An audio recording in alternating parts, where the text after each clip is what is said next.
Take it. No problem. All right, let's start. Okay. Unless you guys have questions for either critics. Any beliefs changed since we saw you last? Yes. Yours have. Mine have. Okay. I'm really tired. I'm really tired. I'm really on the edge right now. I'm having trouble following some things. Clarity, as you know, for me is important. But, you know, if you would do the courtesy of maybe slowing down just a smidgen so that I can follow, because I'm really, really tired. If we are going too fast at all, just say clear. I won't. I will never say clear, but I'll kind of do this, okay? We will pay attention for that. Fair enough? Okay. I just am really, really tired.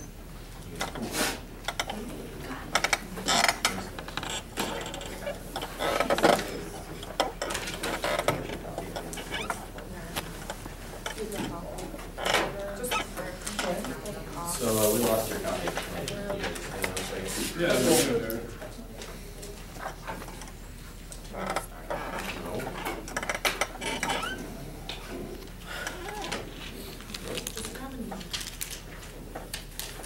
I'm going to review. Yeah. Well, There shouldn't be questions. yeah. No, it's fine. Sorry. Okay, cool. Everyone good? What's the resolution? I wasn't here for the United States federal government should significantly increase regulations on compound pharmacies. should significantly increase on compound pharmacies. Okay, What you got? Yeah. thank you. Alright, let's begin. Observation 1 is the resolution analysis. The ASA point is going to be the framework. The first is that FIAD is an act of imagination necessary to allow both teams access to the debate. Any other framework denies reciprocity and should be rejected. The second point is that the affirmative team has the right to reasonably define the resolution through the use of parametrics. The third point is that policy net benefits is the best method for rating this round because it provides predictable methods of refutation and burdens. The fourth point is that discursive implications can be weighed within this round if the implications of the criticism are a direct result of this plan's passage. The fifth point is that all words have a multiplicity of meaning. Therefore, unless the affirmative team's interpretations are shown to exclude the negative team, they ought to be accepted in order to avoid silencing the PMC. The sixth point is that if the PMC is silenced through shifts in framework or competing interpretations, the impacts are more immediate and ought to come before discursive errors. Observation 2 is the background. The first is that the use of compound pharmacies is widespread. They account for approximately 3% of drugs dispensed in the U.S. The second point is that compound pharmacies produce 37 million drugs each year. The third point is that the FDA does not have any control over this. The ASA point is that when the FDA was given regulation over drugs in 1938, it was not extended to compound pharmacies. The B subpoint is that in 1997, the law that would have allowed them to regulate these compound pharmacies was struck down by the Supreme Court, which left all of the regulation up to the states, and it is now done by state boards who regulate these compound pharmacies. The fourth point is that this has led to multiple deaths. For example, the New England Compounding Company found that there have been 45 deaths and 651 illnesses as of February 7th this year. The fifth point is that the CDC estimates that 13,000 people who receive injections, the CDC found that from one pharmacy alone, 13,000 people who received injections also became infected. The sixth point is that these compound pharmacies specifically create custom medication for patients for whom manufactured pharmacies do not work. For example, if someone has a specific drug allergy, they will create a certain mix. Additionally, if children can't take pills, they will make it into a liquefied form. The plan. The United States federal government will, through an act of Congress signed by the President, require all compounding pharmacies to obtain a Pharmacy Compounding Accreditation Board, PCAB, official seal, and follow strict FDA sterility guidelines. The United States federal government will, through an act of Congress signed by the President, require all compounding pharmacies to obtain a Pharmacy Compounding Accreditation Board, PCAB, official seal, and follow strict FDA sterility guidelines. Yep. Okay, I'm assuming this accreditation is a brand new process then? No, it's currently in existence in 3 states, but we argue that it expands nationally. Okay, Yeah. so I assume you're going to explain like what that accreditation is in solvency? Yes. Awesome. Enforcement will be through the federal, for the FDA. Solvency. The first is that the accreditation offers the official seal if the pharmacy has met regulations of sterility. The second point is that only 180 out of 56,000 compound pharmacies are accredited. The third point is that the New England Compounding Company, who was at the heart of the recent meningitis outbreak, is one of those who are not accredited. The fourth point is that this accreditation process was recommended by former compliance regulation Sarah Sellers from the FDA. Advantage one is pharmaceutical legitimacy. A is the uniqueness. The first point is that in 2003, the General Accountability Office found that the FDA was aware of more than 200 adverse events associated with drugs and compound pharmacies since 1990, but they have not done anything to regulate these pharmacies. The second point is that there are infections. The A sub-point is that 9 people in Alabama died after receiving intravenous medication from these compound pharmacies. The B sub-point, oh, that was in 2011. The B sub-point is that in 2012, 30 people received fungal eye infections from eye drops that were produced in the compound pharmacy in Florida. The third point is that in 2006, the FDA found that 1/3 of drugs sampled from compound pharmacies had problems. The fourth point is that customers can't tell the difference between compound pharmacies or the medication that they're receiving. They don't know whether or not these are legitimate medicines. This brings us to the link. The first is that we create uniform standards for sterility and make sure that and open these companies up for routine testing. This brings us to the impacts. The first is that of consumer freak out. Our argument here is that people have stopped taking these medications because they don't know whether or not they're going to be legitimate or whether or not they're going to die from it. They literally do not want to risk their lives if they don't have any type of knowledge about whether or not their medicine is legitimate. The second is flu. The A sub point here is that 50 to 60 million Americans will catch the flu, which means that there's going to be at least 200,000 people hospitalized and 30,000 deaths. This is according to the CDC and is based off of the latest figures for this season. We say that this increases the propensity for this to happen because people won't be getting flu shots if they think there's a risk that they can die from it. Advantage two, inconsistencies. A is the uniqueness. The first is that there is a lack of clarity on how much authority any agency has over compound pharmacies that mix drug ingredients to meet special needs. This is only left up to the states now. The second point is oversight. The FDA has very limited authority, said the Department of Health and Human Services. The third point is that currently there is no required registration for compound pharmacies to register with the FDA. We would necessarily solve for that. This brings us to the link. First, the absence of federal regulation leads to vulnerability in the gold standard of our medication, according to former FDA regulator Sarah Sellers. The second point is cross-buyer solvency about the accreditation process and how that works. This brings us to our impacts. The first is that we are able to solve for needless deaths.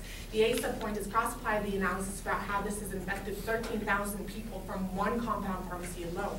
The B sub-point is cross-apply the 45 deaths that have occurred as the result of compound pharmacies. The second impact is going to be that of effectiveness. We say that this effectiveness is key in order to ensure that consumers don't freak out. The third is that we are able to solve back for the next bioterror threat. The A sub-point here is that the current vulnerabilities within the system allow this to be open for any type of bioterror attack. If someone provides any sort of virus within the compounding pharmacies, it is easily deployable to people, which we say is bad because it would increase the amount of deaths that could happen. Additionally, these deaths have empirically been very hard to trace. It took them a long time to figure out that these 45 deaths were as a result of medication, because that's the last place people look. It is literally a silent killer because you don't know how you got that sick.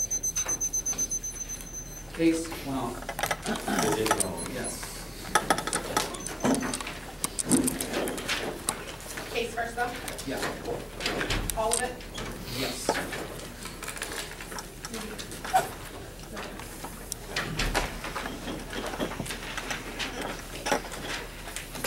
You might want a new sheet for solvency as well. There's just going to be a giant dump on solvency. By the way, don't open it yet, but here's a copy. Let me know. We will tell you when it happens. Cool. Anybody not ready? Awesome.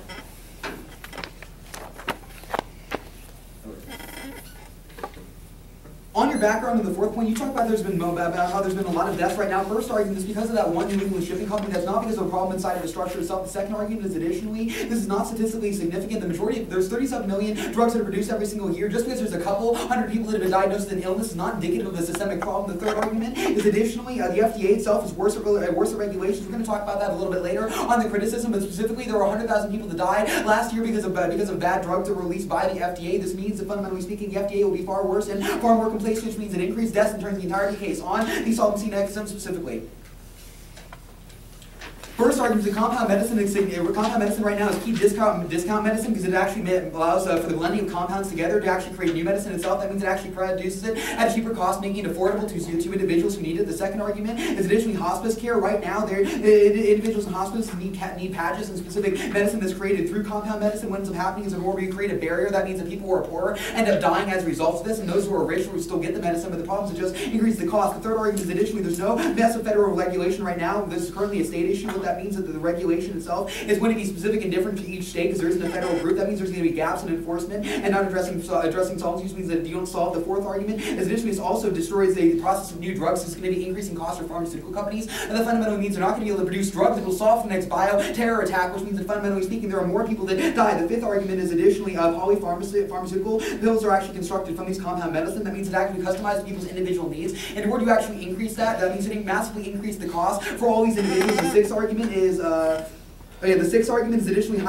there's actually one specific drug called hydropressed and capstan that actually right now costs $400 and stops birth. That is actually a birth control pill. Right now it costs $400, but the problem is that if it is under FDA regulation, it would cost $1,500 per dose, and on average costs $15,000 per pregnancy. This is problematic because that's endemic of the increased cost that's going to happen in the world. You have FDA regulations. The 10th argument is that regulations are bad, destroy the economy. The eighth point here is the U.S. economy is currently growing right now. For example, the conference report stated that currently confidence is at a 5-year high, but additionally, growth is estimated for the end of 2013 to be at 2.9%, indicating that it's probably good right now. The BISA point is the regulation kills all investor confidence. For example, Forums in 2011 started an article that it creates uncertainty in the marketplace, meaning people start pulling out because they're not sure what regulations are going to happen. For example, this is 1/6 of our economy that ends up getting regulated as a result of the plan text. The CSULB point, that means it causes people collapsing and pulling out of the economy, which means that an investor plan of the economy collapses it itself. For example, Fitch, S&P, and Congressional Budget Office all stated that if we have a decreased amount of growth for this year, that means that we actually will end up like having another recession, collapsing the economy. That's problematic because it means essentially leads to the D point is the impacts. It leads to massive homelessness, starvation that happens, and where you don't have a job because you've been laid off or you don't have money to actually pay for food anymore. That leads to dehumanizing choices. The 10th argument under here is additionally this also the 10th argument is also destroys charitable giving that ends up happening as a result of this. When you increase the cost of drugs, that means that we aren't able to give drugs to people who are suffering from AIDS or HIV overseas, which means that there's a decrease in charitable giving that ends up happening. When you have to have an FDA drug approved that's for American manufacture, that means we're not able to manufacture as quickly and sell it off. That means that millions of people die from the spread of AIDS, and that essentially becomes a systemic problem. On advantage one.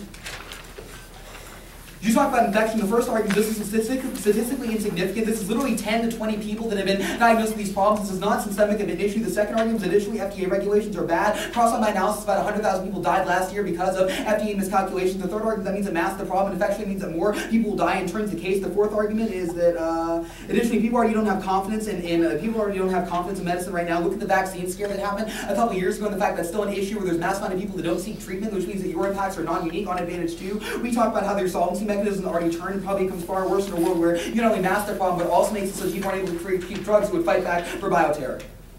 Next off is the criticism framework. You all knew it was coming.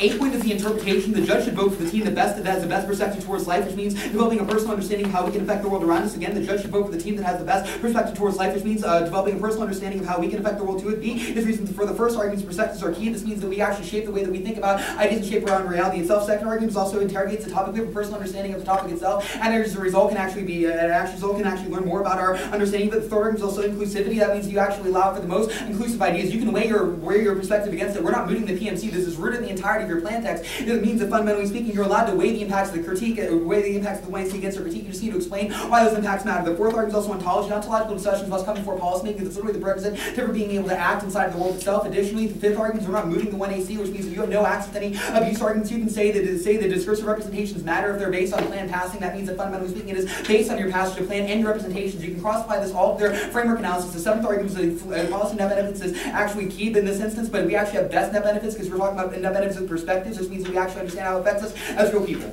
Question? There's only one. How does the no? All right, cool. That is Thesis. so rude. What is that? Okay, cool. My bad. Yeah, question? Yeah, I'm saying that how does the plan text directly create our relation to life? Because when you're sending it, it's the representation, the way that you think in your representations of your actions. The links are also specific to the plan text. Thesis. The first argument is that pain is inevitable. Suffering is inevitable in our life. We'll never be able to escape this fact. No matter what happens in your life, there's always going to be something that painful that happens to you. The second argument is that state systems are actually built around false charity, where essentially the state tries to solve for problems, but doesn't realize that they never solve for systemic issues. For example, look at the fact that Tom Shoes has actually collapsed many African businesses. The fact that I wear shirt, the shirt donations have actually contributed to a 50% decrease in employment in Africa and a 40% decrease in production across the continent. The third argument is also this creates a hierarchy of control through regulation, where we look to the state to solve our problems, but it just creates more problems than it actually had before. For example, look at the fact that state institutions often institute food stamps and welfare and other programs in order to trap people inside of cycles of poverty they can never give out because they're always trapped inside of state charity. The next are the links. The first, they ban compounds. What fundamentally happens is this regulation will not actually work. Look at the fact that FDA regulations often fail and are never actually as effective. Cross-time analysis, about 100,000 people have actually died from FDA regulations last year, but additionally there also were 25,000 people who had increase in heart disease as a result of medication. The second argument is additionally regulation itself is actually trying to seek the state to try and control your life, indicating that you're never actually trying to accept life, but always looking to the state to fix it. The third argument also leads to false ethics, where essentially we try to look for the state to solve our problems and never understand how we can actually affect as individuals. The fourth argument also creates an idealized false world, where essentially we think we've solved all our problems through regulation, but misunderstand the fact that this never actually is able to solve. Look at the fact that VX is actually a drug that had to be recalled because the FDA regulations failed. That fundamentally means that we always, Next off is the impacts. First argument, this causes a horizontal model where essentially we have a resentment towards life. As a result of that, we always try to reform life basically it causes resentment towards life and hostility towards life itself because we never appreciate life as it is. As a result of that, we always develop resentment towards reality that exists. The second argument, that's the root cause of all violence, with the fact that genocidal maniacs often try to murder individuals they feel should not be inside of the perfect worldview. That's the end result of the affirmative, where essentially war and genocide and destruction of all people is the end result of that. The third argument, that means there's no right to life inside the world of the affirmative because we never accept our life as it is, but instead always try to fix or just try to look for the state to solve our problems. Next off is the alternative.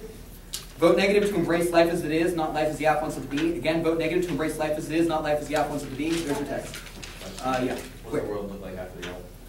We accept life. Solvency. The first argument develops an individual understanding of how we approach pain itself. As a result of that means that we as individuals approach it in a different way. The second argument is also active nihilism, not passive nihilism. We don't stop acting as individuals, but instead lower our expectations. As a result of that, we actually are able to understand how the world works and never have this horizontal model. The third argument, that means we have a new perspective towards suffering itself, where we no longer see it as something as newly bad, as something that actually benefit us. That means we actually develop more of ourselves afterwards. The fourth argument is also an affirmation of life that ends the cycle of destruction and lack. The fifth argument is also permutation is impossible, because always separate from intrinsic and be independent voter issue.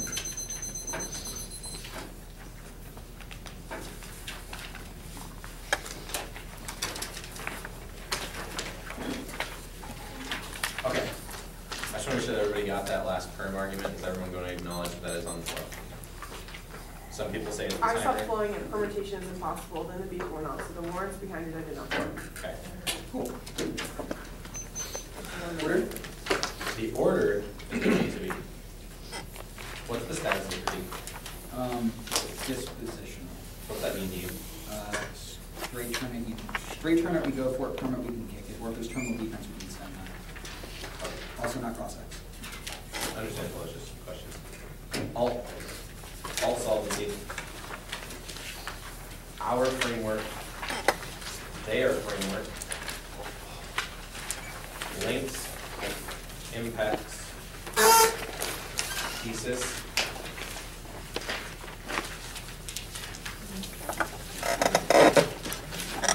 I uploaded the BizCon disadvantage on a separate sheet of paper, the one that went on case. So I'm going to go there, and then I'm going to cover the rest of solvency. Advantage 1, advantage 2. All right, so alt solvency. Alt solvency. Yeah. Our framework, Okay. their framework, Yeah. the links to the criticism, Yeah. the impacts to the thesis, the disadvantage of business confidence on case, the rest of that solvency debate. Advantage 1, advantage 2. And if everyone could, because I know we all need another sheet of paper, add a new sheet on top of the alt. Yes, Kepler is what the vote. Yeah. Okay. Is everybody ready? Everybody ready? Cool. You knew it was coming in your alternative in the last 30 seconds of your speech. A is the interpretation. The negative must describe the way in which the world looks post-alternative, and the alternative must explicate a way in which to achieve that vision. I repeat, the negative must describe a way in which the world looks post-alternative, and the alternative must explicate a way in which to achieve that vision. B is the violation. The negative alternative tells us that we should embrace life as it is, not as it should be. However, they never explain how this embracement works or their mechanism of solvency. C are the standards. First is going to be stable abs. C is the point in which the negative alternative can literally become whatever the heck they want it to in the MO so as to move the entirety of the offense. There's no ability for the affirmative to generate any offense against criticism. This is the key internal link to competitive equity and ensuring that affirmative teams actually have the ability to win against criticism. Second argument is deny solvency. The point in which we don't have the ability to participate in your movement, so we don't understand actually what it does, nor do the judges do we have the ability to criticism ever have the ability to solve in room or outside the room. The third argument is strat skew. The point in which we don't have the ability to generate offense against criticism. There's no clearly articulated author. We have no ability to go generate any offense. We have no ability to learn about this after round. It collapses all their critical education claims. Dear the voters, first is going to be critical education. The point in which we're not actually learning about criticism, but rather just spewed out arguments that they are trying to make this an independent reason as to why you should reject not only criticism but also the team for forwarding bad methodology into the debate round. Second argument is I already made education. Competitive equity, the point you can cross by the analysis we're giving you. Debate literally collapses. The point we don't have the ability to argue against a 4-minute criticism because it never has alternatives clearly explicated in the LOC. They just simply rely on the ML. However, the MG speech is always critical for offense against the K. Yes. Alt. Permutation. Do the plan and contemplate alternative. Permutation. Do the plan and contemplate the alternative. The perm solves 100% because it's the Freyr's theory that outlines in the pedagogy of the oppressed, in which he argues about the theory-praxis gap. He argues that we either think too much and don't act, or act without thinking. We argue that is the theory-praxis gap that the perm thus has the ability to overwhelm to the point at which we think and act at the same time. We argue that only the perm has the ability to solve for this. The point at which the alt doesn't actually do anything and does have no ability to solve for this permutation. Secondarily, it's also 100% of the offense of the overall criticism. The point at which we are still re-examining the way we relate in our own lives. They provide no analysis to why the role of the ballot is key or why you should vote for their argumentation on their perm preempts. They said the PMC perm is impossible. Is it because it's an IVI? However, first, that IVI argument doesn't even come out in the actual speech. Second, we argue there's no warrant for the why this is going to be true. Third, we argue that even if the perm is intrinsic, it's justified. The point of the alternative is never clearly explicated in. There's also reasons why we should be allowed even a questionably abusive permutation. It's on the bottom. This is the bottom of the solvency gap. Sorry. Also, they say severance. The perm is not severance. Includes the entirety of the PMC. Also, they say it's, we don't sever out of any of that either advocacy. The only thing they can possibly get is intrinsicness, but this argument is not warranted. Why is it going to be true? Absolutely. Is permutation a test of competition or an advocacy? We would argue, well, probably both, actually. I would argue that dichotomy is actually drastically blurred in critique debate. Framework. You all concede way too many of our arguments as to why the links must come directly from plan. They never clearly explicate to you in the link level how, you said across Kelly's number 4, her number 4 specifically as to how the discursive implications must come directly from the effect of this plan's passage. They never explain to us why direct regulation of this is going to be critical to their implications. Absent that, there is no link to the criticism. They cannot link as NVR rhetoric when they are not answering our specific articulated framework as we directed out of the PMC. Second, I want you to send across the Kelly's argument as to why the PMC is silenced. Their warrant of their framework, right before they read the next argument after they say the PMC should not be silenced, is methodology must come before consequentialist evaluations of policy. That's the freaking silencing that we're talking about, dog. You're not allowing us to utilize the fiat in order to access things outside the room. That's the silencing that has already happened. That is paramount to the entirety of the discursive errors that Kelly might have even had. That reason flows straight across their framework is simply not interacting with our overall argumentation. Background. Oh, sorry, shit. Okay, we'll get to background when we get to case. Their framework.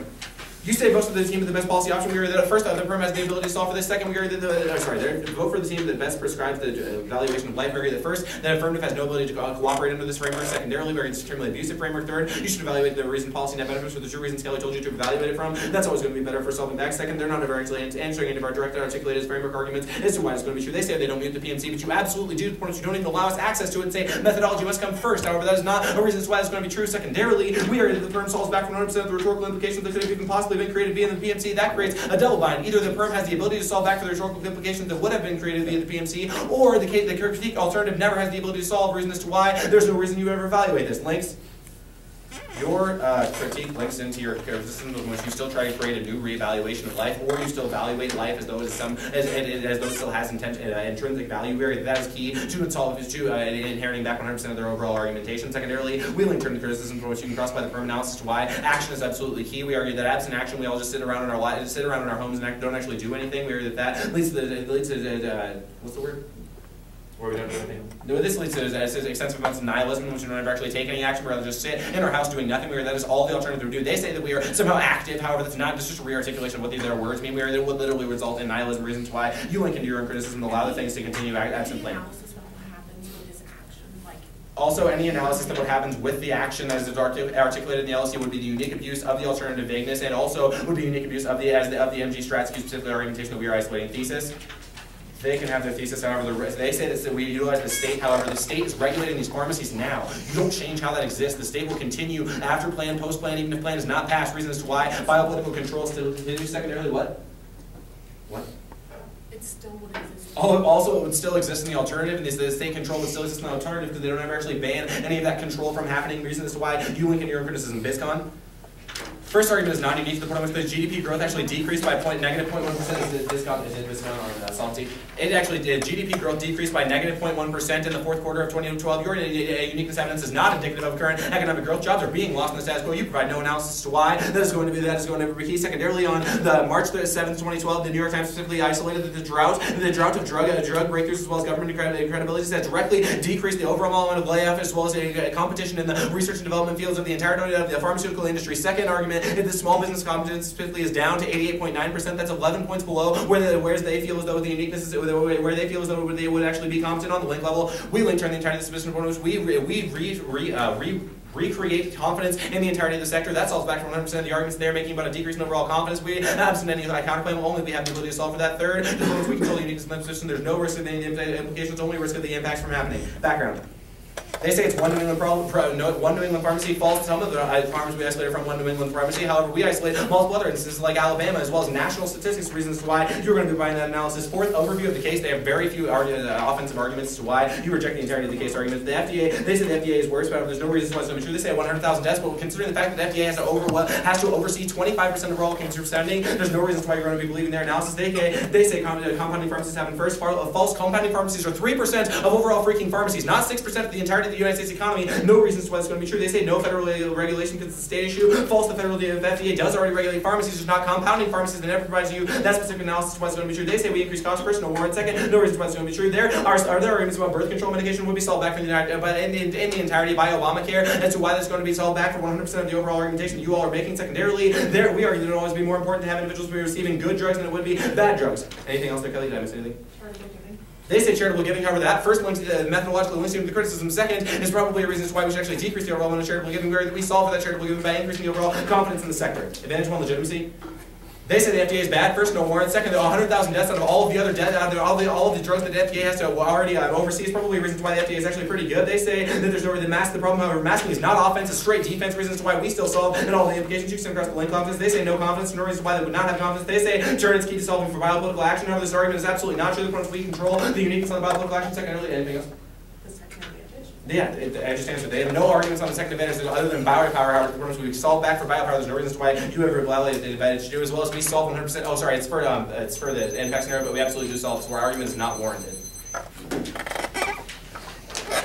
Okay. Lots of sheets. Yeah, lots of sheets.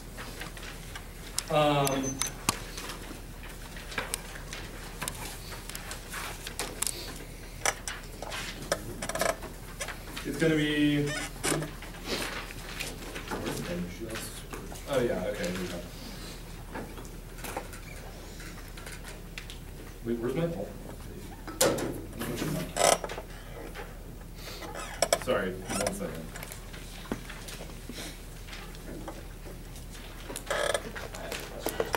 Okay, cool. So it's going to be the alt menu sheet on top. Then it's going to be the perm framework. Which framework? Our framework. thesis leaks impacts.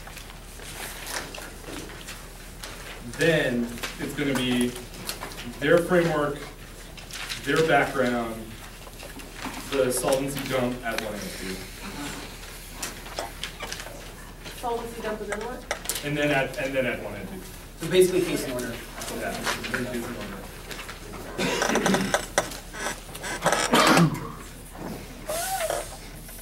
Everybody ready?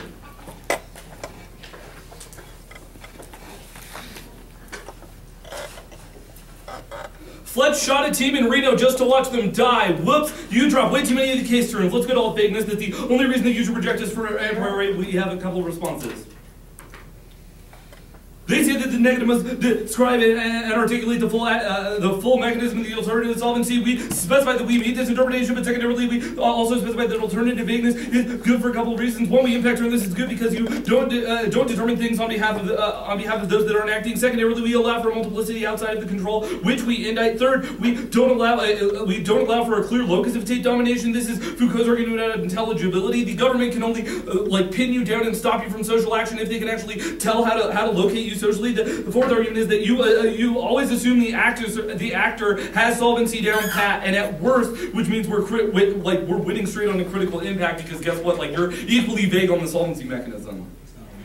Yeah. Specify in the alternative solvency. We also specify in the alternative solvency, particular instances, you can cross-apply that we change our individual understanding towards pain, that we provide a mindset towards active nihilism, which probably answers back all of their arguments on nihilism. We'll get to that particular line later. And then the fact that we take on new perspectives towards suffering and recognize that it's inevitable. I think this is all really clear. Everybody understands it. Yay. There's no reason that we meet your violation. Secondarily, we do provide a stable advocacy because we're not going to shift out of it. Secondarily, like you say, it's key to competitive advocacy. We tell you it's dispositional, and then you decide to make a bunch of answers after the perm on the criticism, which means we're probably not going for it, and we get to kick it because we're not, and you don't make any answers about that. So, which means on the Stratsky argument, guess what, bro? Life's about choices, and you just made the wrong strategic one, especially after we told you it was going to be dispositional. You say this is most important to critical education from a holistic level. All we have to do is show that there is a net detriment to case. When there are too many case terms, we're going to do that, and we're going to show why there's no reason to do it. But secondarily, they talk about competitive equity, look, wherein we don't move the 1AC and try to locate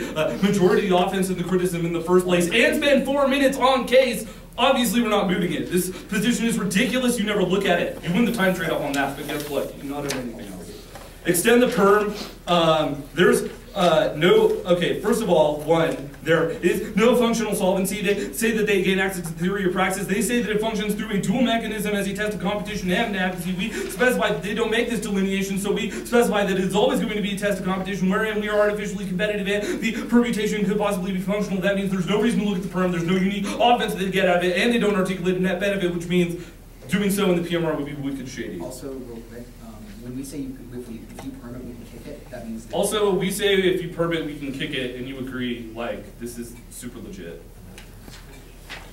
Not just regular legit, super legit. On the framework,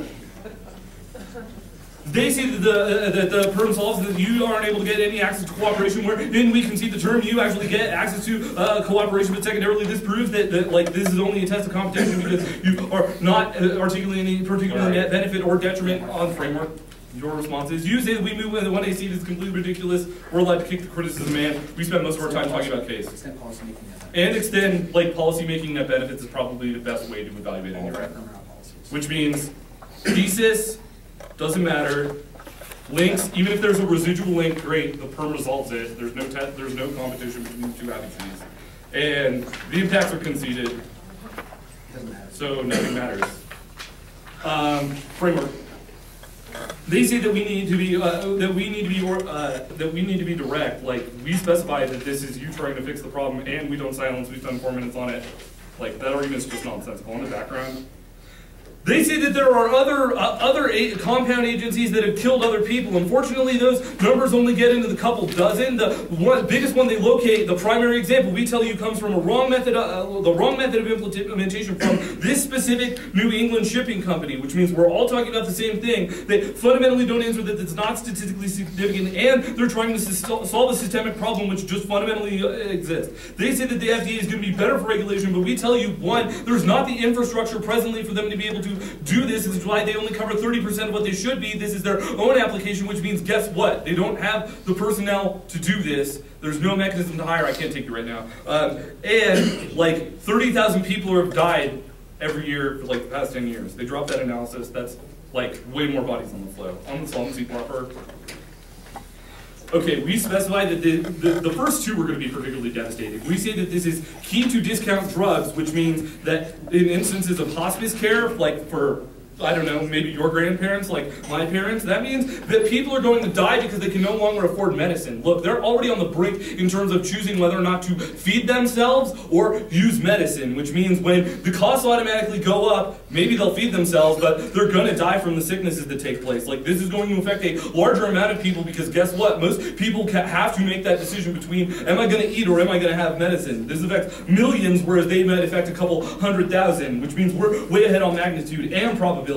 That also turns advantage 1 advantage 2. This also straight turns advantage 1 and advantage 2 because nobody's going to be able to have access to these generic sort of drugs. They were going to have to rely on the more expensive drugs if they do decide they want to make the decision for medicine. This is cold conceded. The next argument is that they destroy the process for producing newer and cheaper drugs, and that polypharmaceuticals are cheaper and better because they are tailored to your individual biochemistry. This goes fundamentally dropped. Like, you should have answered all of the case terms preceding BizCon.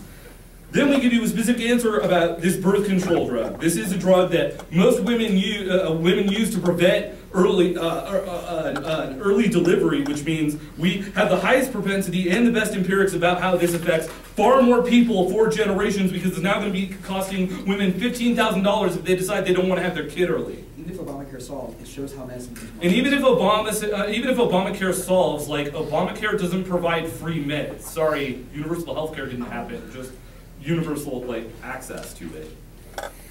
On BizCon, they just say that right now more jobs are lost. Unfortunately, that's non-responsive to the business confidence indication. They say, like, so basically, like, all of their stuff is specific to jobs. Ours is specific to a growth projection based on business confidence. So, like, basically you just float all this across, like that market volatility is always going to be uncertain for most of these companies, and it affects wider swaths outside of the larger pharmaceutical industry, right? Like, that's 1/6 of our economy. They just say that it's wrong and that it's only 3%, but the industry as a whole is affected based on tiny things that happen within it. That's what businesses do in terms of like attributing their confidence, which means we're cold winning this position. Even if that's conceded, like, we're way ahead on the body count on all of the other case terms, and the fact that this is most likely to lead to homelessness and starvation. They say that charitable giving is going to be able to solve back for, like, not in terms of the drugs people need, and the fact that we aren't going to, like, that means also the cost goes up for things like AIDS cocktails, which means we can no longer distribute as many across the globe, which means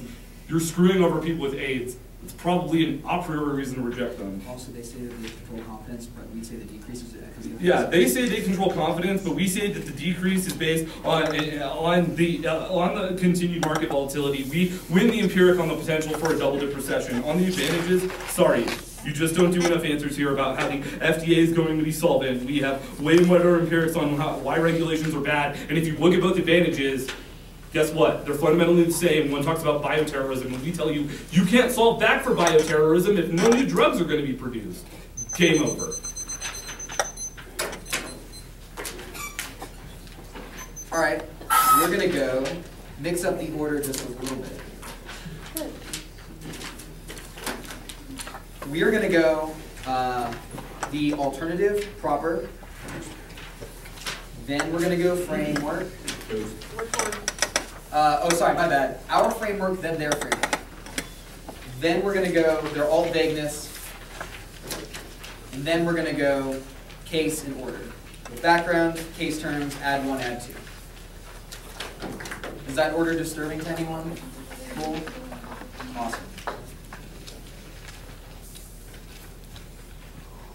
This round is exceedingly easy to evaluate when John spends all this time on the criticism and then concedes in basically the pseudo-cross-examination that we get to kick it in a world where you perm it. That is the argument that we made that they've essentially allowed us to do for the entirety of the round. That means you extend the permutation only as a test of competition, which means that even if it is an advocacy, we're still kicking the criticism and you can't go for the permutation as an advocacy at all. Additionally, there's only defense on the alternative about how it... The articulation that because we kick the criticism means you can't go for the perm is new in the LOR and could have been in the LOR. I think that's implicit in basically what we're saying. Like, even if the words didn't come out that way in the MO, I think that's been like our advocacies for the entirety. Consideration. I have the MO statement on the thesis, not on the alternative. I think the cross applications. Sorry, I always say. No problem. Sorry.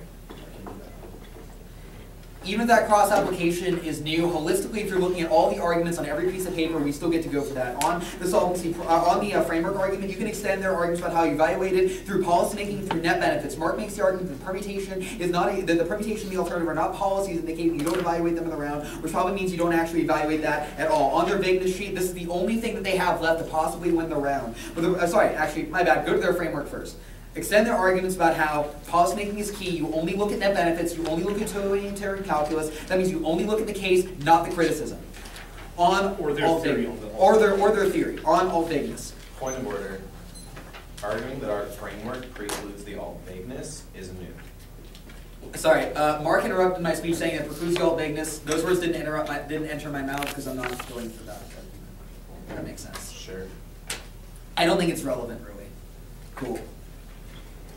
On the alternative vagueness proper, we tell you in our we meet that we've specified since the alternative solvency what the alternative actually looks like. What that fundamentally means is that we talk about active nihilism, we talk about how you have a new perspective towards suffering, we talk about all these things in the alternative solvency, which means that we do tell you what the world looks like post-alternative. But additionally, Mark also tells you the alternative vagueness can be good about how it allows us to actually attack state domination, about how it actually allows us for better understanding. But additionally, you never vote on the voters because none of the voters are actually saying none of the voters are gateway issue or a priori or none of that stuff. All it talks about is critical education, competitive equity, but they never actually impact that out or explain what that means. But either way, it doesn't matter because we don't moot the 1AC, we don't collapse the activity because we still make 4 minutes of case turns. And again, we don't moot the 1AC. Additionally, there isn't a strat skew at all. You made the choice to spend 6 minutes on the criticism. That isn't our fault.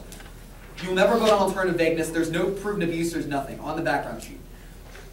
They talk about Alabama and about national statistics, but they ignore the argument on Advantage 1 and Advantage 2 to talk about how these aren't statistically significant. They're talking about dozens of people that have been hurt from a lack of regulation, but are conceding the fact that the FDA has literally killed 100,000 people in the last year because of these regulations. That fundamentally means that more people die as a result of these FDA regulations because the FDA is overstretched and it is bad. That is their own warrant about how the FDA is overstretched and because it has to cover 25% of medicine. That fundamentally FDA overstretches you. that was your argument on the background. Like No. Mark extends that argument. Not Like on the background. Sorry. Yeah, I don't know. okay. Either way, it's irrelevant. Guess what? The FDA is bad. Everyone agrees with that. It doesn't matter anymore. I also make the argument that they don't create any new jobs to I'm gonna people. guess. Yeah, on the case turns. You can extend the first and second case turns entirely about how hospice care and about how this actually leads to more expensive medicine and about how more people die as a result of these costs of increased regulation. Even if Obamacare can solve for that specific drug, that drug articulates what we're talking about. Even if that drug is solved for, it doesn't matter because it still proves that FDA regulations have basically quadruple the cost of drugs. That fundamentally means that a lot of poor people start dying as a result of these regulations because they can't pay for this medicine anymore. That means that there are millions more people that start dying as a result of the affirmative plan text as a result of this. The first thing that's important about that is in terms of time frame, this instantly increases the cost of these drugs, which means that millions of people start not being able to afford it. And the second, in terms of magnitude, millions of people die as a result of that. This is critical and irreversible because once you die, you can't be unkilled again. The third point is that this outweighs the entirety of case and it has a guaranteed probability. We've all conceded that drugs get more expensive as a result of FDA regulations, which means that more people die, and this is guaranteed on VisCon. They have an unwarranted argument about how they link term confidence, but they concede the Forbes warrant about how in 2011 Forbes said that businesses don't like uncertainty in the marketplace, and as a result, investors pull out. Even if they control uniqueness, they don't control offense because we have a warrant that they don't have. But on the AIDS argument, I think we've already made this articulated pretty clear about how millions of people start dying as a result of that. Not Advantage 1, Advantage 2. We've already turned all of this. If medicine is more expensive, that means you're not able to get flu vaccines, which means you can't solve for case. That also means you can't get access to medicine for bioterrorism, which means you can't solve for that argument either, which means that there's no solvency for case, and at most, millions of people die irreversibly as a result of it. I'm going to give an overview. I thought of a few of it. Alt vagueness.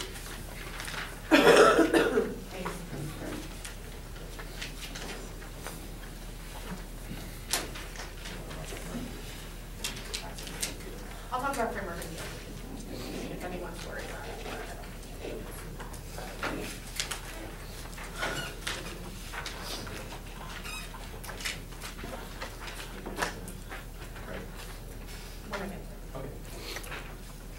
me overview, it's an easy ballot for Nevada VM for 3 main reasons. First is going to be all vagueness. Look, there's proven abuse, there's strat skew here because Jonathan spends like 6 minutes trying to generate offense off of something that he doesn't know how to generate offense on because you guys are literally so vague. Jonathan draws the internal link as to how this decreases education and competitive equity. First off, we've lost education within the round because we're not able to learn about your advocacy, but second off, this is decreasing our competitive equity because we're literally spinning our wheels for 6 minutes and then you dump it all to go for something that you spent like 3 minutes on in your MO. Additionally, you guys say that that was somehow predictable, but that's absolutely not true in a world in which you guys go for Ks all the friggin' time, and we would never know whether or not that would happen. The second reason you vote for Nevada VM is the, sure. I'm just doing it to protect ourselves, but the argument that we go for Ks all the time and as a result, like, that makes it predictable is brand new. Like, and there's also no predictability argument in the shell Sure, vagueness. that's also brand new in the MO, so about how you guys specifically talk about How you made a bad strategic decision. how we made a bad That's a brand new decision. argument. Yeah, Kelly gets that's one. obviously not in the LO. Panel election, So, right? okay. The second reason you're voting for Nevada is the issue of prices. Look, all of their argumentation on cases about how we're going to somehow increase prices. Jonathan literally says there's absolutely no warrant for why the prices would suddenly increase when there's FDA regulation. There has never been any type of increase in the past. They're not articulating any sort of examples as to how that would happen. The third reason is the issue of FDA good and bad. First, they don't tell you how our process of accreditation would be bad. And secondly, they're throwing this number around about 100,000 people dying, but they never articulate if that's from bad compound pharmacy drugs or what type of bad drugs that comes from, which is probably a reason why it's a try or die for the affirmative. On the issue of framework, we think that you're probably going to be weighing this on a policy net beneficial level, which means that you look to the case only. Well, after all things. On the case. They say that we're statistically insignificant, but that is a friggin' joke. When you're ignoring our analysis about how there are 13,000 people who contracted infections from one compound pharmacy alone, that's probably a reason why we are not statistically insignificant, which is probably a reason why you're not going to be looking to those arguments about how it's just a couple of people dying. But look, we have the only impacts in this round, which is why you're going to be preferring that. The next issue is the FDA good/bad at enforcing. They say they didn't have the infrastructure for it. There's no warrant as to why we would need any type of new infrastructure. Additionally, they say 30,000 or 100,000 people die as a result. I have it flowed both ways, but they are never telling us how. Is that because of bad compound pharmacy drugs? I think that's something that you have to analyze. Additionally, compound pharmacies are 3% of pharmacies. There's no specific delineation drawn between whether these drugs are coming from regular pharmacies or compound pharmacies.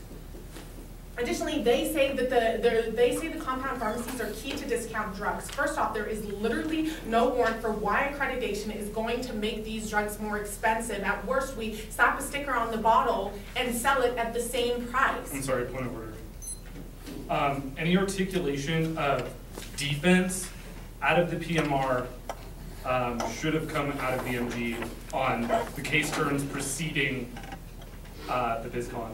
The only argument they have out of the MG is that Obamacare solves. What? No, we definitely say that there's no warrant for how accreditation leads to more expensive drugs. I'm confused about what your argument is. I'm not saying that the offense has to come, like I'm not sure what your point is. I'm saying defense on the case terms preceding BizCon went drop. Panel, assuming? Yeah. May I say that my preference is one point of order, one response, and then we get to say, we'll take it under consideration, and you move on with the debate. Please, please. Additionally, they're articulating one birth control drug, which they say will affect people for generations. They say Obamacare doesn't solve for this, but at the point at which Obamacare is a mandated health care, and it also allows for free birth control once you are insured under Obamacare, we think that we're going to be able to solve for this. Additionally, people will also have insurance after Obamacare, which is probably also a reason why there aren't going to be increased prices on drugs. On to the business confidence. Point of order. Yep. I'm just, again, tell me if you want me to stop calling these, I'm just trying to protect ourselves, but the argument about how the explanation of what Obamacare does, about how it gives insurance to people and as a result that will solve back for costs is new. The argument out of the MG is saying that Obamacare solves for that specific birth control or birth medicine, not that it solves for cost overall. I think it's just a cost application of no warrant for why prices increase, but that's all I'm trying to do. Business confidence term, first off, they dropped Jonathan's link term where he says that we would decrease any type of uncertainty because now we know that bad drugs aren't going to be coming from these pharmacies. That is absolutely damning for them. But additionally, I want you to extend across Jonathan's analysis where he tells you how GDP growth decreased and the drought led to decreased competition, as well as small businesses being down in their confidence 11%. That is non-unique in your turn, which means that you can't gain access to this. It was a drought in medical advancements. Oh, I'm sorry. It was a drought in medical advancements, which led to decreased business competition in that sector, which means that business confidence was already down. They're just straight dropping Jonathan's analysis on here. On pharmaceutical inconsistencies, they're extending FDA bad. Extend all my analysis as to how they don't tell you accreditation is bad. We have the only solvency for why it would be good. Additionally, on pharmaceutical legitimacy, this got really confused for me, but they are classifying all their terms here, which I answer basically on the solvency page. Am I missing anything? No? Okay. At the end of the day, it becomes the plan versus the counter plan, or the plan versus the status quo. The plan is literally only a try or die situation to solve back for the FDA deaths that are nebulous and that they're isolating. Additionally, we say we don't increase costs because they're just not telling you how that would happen. Also, business confidence does not decrease when we are increasing the accuracy of medicine that is being produced. They drop that link term. That also solves back for their solvency terms, which they're trying to articulate.